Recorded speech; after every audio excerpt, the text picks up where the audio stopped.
सागर की भैंसा पंचायत में पानी भरने को लेकर हुए विवाद में ग्राम के ही अनुसूचित जाति परिवार के सदस्य ने पंचायत के सरपंच पर मारपीट का, उसके घर में तोड़फोड़ का आरोप लगाया था। जहां पीड़ित फरियादी का आरोप है कि सरपंच की दबंगता के चलते उसकी सुनवाई थाने में नहीं हो रही और उल्टा उस पर ही मामला दर्ज कर दिया गया।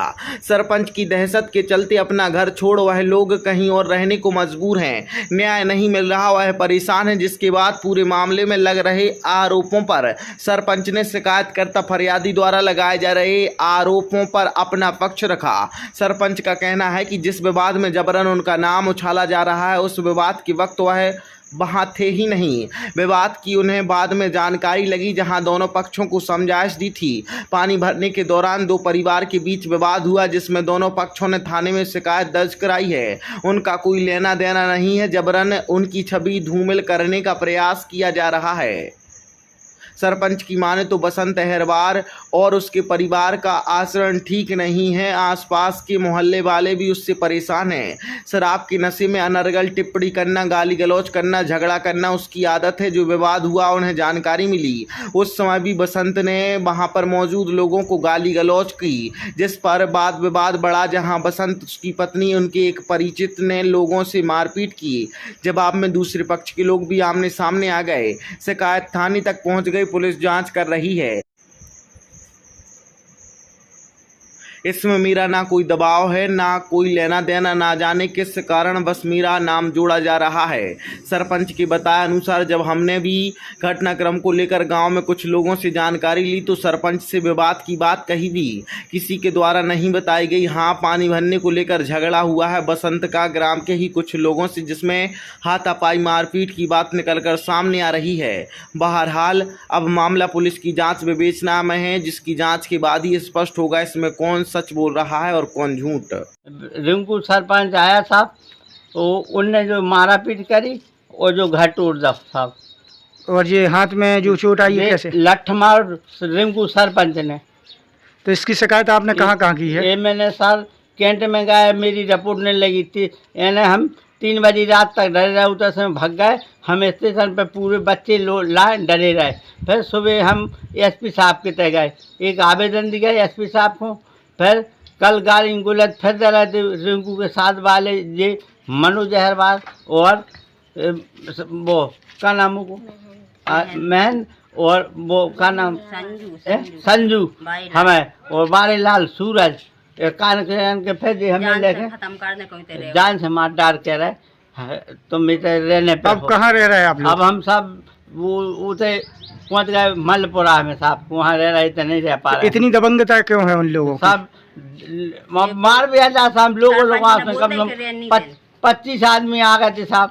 हमें विवाद हुआ था, किस चीज को लेकर विवाद हुआ था? जब बत्ती गई थी पानी भरने को, तो इसने कोई कुप्पा रख दो पीछे से, वो इन्हें पीछे रख दे। फिर नंबर आ गया, सो इस बच्ची ने कुप्पा धरे के अब हमारे भर दो।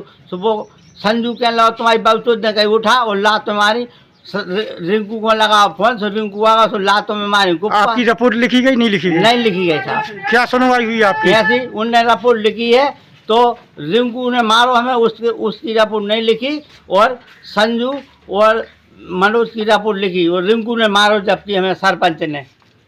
अब क्या चाह रहे हैं आप? अब साहब हमारी देखो, आप तो देख रहे हैं मकान सब तोड़ दिया। अब हम तो सोच रहे भाई, पुलिस ने हमारे ऊपर उल्टो मुकदमा कामिल करो। किस चीज का मुकदमा दर्ज किया पुलिस ने? तुम जमानत हमारे दोनों आदमों की सब अपन पढ़े लिखे है ना साहब। सो उनने अंगूठा लगवा ला हमसे पुलिस ने, और कह रहा तुम जमानत करो जो तुम्हारी 2 जनों की। को लेकर विवाद हुआ, जिसमें आप पे भी आरोप लग रहा है कि मारपीट। कितनी सत्यता है इस पूरे बारे में? इसमें ये जो उसने शिकायत की है, ये पूरे तरीके से निराधार है। इसलिए निराधार है क्योंकि मैं वहाँ उपस्थित ही नहीं। टैंकर वाला टैंकर लेके गया और उसने टैंकर लगा दिया, तो सभी पानी की बहुत कमी है मेरे में, तो सभी लोगों को ये लगता मुझे मिल जाए। तो ये जो बसंत अहरवार हैं, ये बहुत दारू पीते हैं। ये उस दिन भी दिन में अपने कुछ गृह क्लेश के कारण दारू पी कर आए। उनकी बच्ची आई तो उनसे बोला थोड़ी देर में भर लेना बेटा, वो भी महिलाओं ने बोला। उसके पीछे से ये आ गए, तो वो मतलब गंदी गंदी गालियाँ, मैं बाइट में क्या बताऊँ आपको, मतलब सरपंच की लड़की की बहन की, सचिव की लड़की की बहन की। और ये मैं नहीं, आप गांव में भी जाके पूछ सकते हैं, मतलब मैं उपस्थित नहीं रहूँगा तो भी आप पूछ सकते हैं। तो उनने जिनने उनको मना किया वो इनकी भनेज ने, तो इनने उनको लात वात मारी, डंडा वंडा चलाया। तो एक किरण बहन जी, एक नेहा बहन जी जो अपने ससुराल से घर आई थी, और एक महेंद्र, ये दोनों उनकी भनेज ने, वो भांजा है। तो इनने उनको ईंट और पत्थरों से मारा, मतलब तीनों लोगों ने, इनकी पत्नी ने, बसंत अहरवार ने और गोविंद लोधी ने। तो जब उनको मारा तो उन पर सहन नहीं हुआ, तो वो लोग भाग गए और इनने भनेजनों ने बसंत को पकड़ लिया। और ईंटा बीटा जब इसने मारे तो उनको चोट लग गई, उनको गुस्सा आ गई, तो उनने अपने मामा को 2-4 चांटे लगाई। घर में तोड़फोड़ का भी आरोप लगा। हाँ, घर में भाई साहब उन्होंने ही तोड़-फोड़ की है। जो दीवार की है वो आस पड़ोस वालों ने बताया कि उन्होंने ही अपनी दीवार गिराई है। और ये जो मारपीट इनकी हुई थी, ये थाने में रिपोर्ट लिखी गई थी, इनकी रिपोर्ट भी लिखी है, और जो किरण बहन जी की ने मारपीट की है उनकी भी रिपोर्ट लिखी। तो अब मेरे को ये समझ में नहीं आता कि इसमें सरपंच सचिव, आप ही बताइए कि सरपंच सचिव का तो कोई रूल है नहीं। जब उपस्थित मैं बाद में ज़रूर गया, उन्होंने मुझे बताया, तो मैंने उनकी पत्नी से बोला, मैंने कहा आप ये गाली वाली का काम उनसे बंद न करा और उनसे कहें दिन में दारू नहीं पी। तो वो अब परिवार है उनका, और वो थोड़ा सा जनता वहाँ की उनके गली की खुश नहीं है, क्योंकि थोड़े काम उनके ठीक नहीं है। मैं इसमें बताना नहीं चाहता हूँ किसी को, लेकिन ये है कि वो मतलब कहीं भी आप पूछ लो, वो अच्छे लोग नहीं हैं।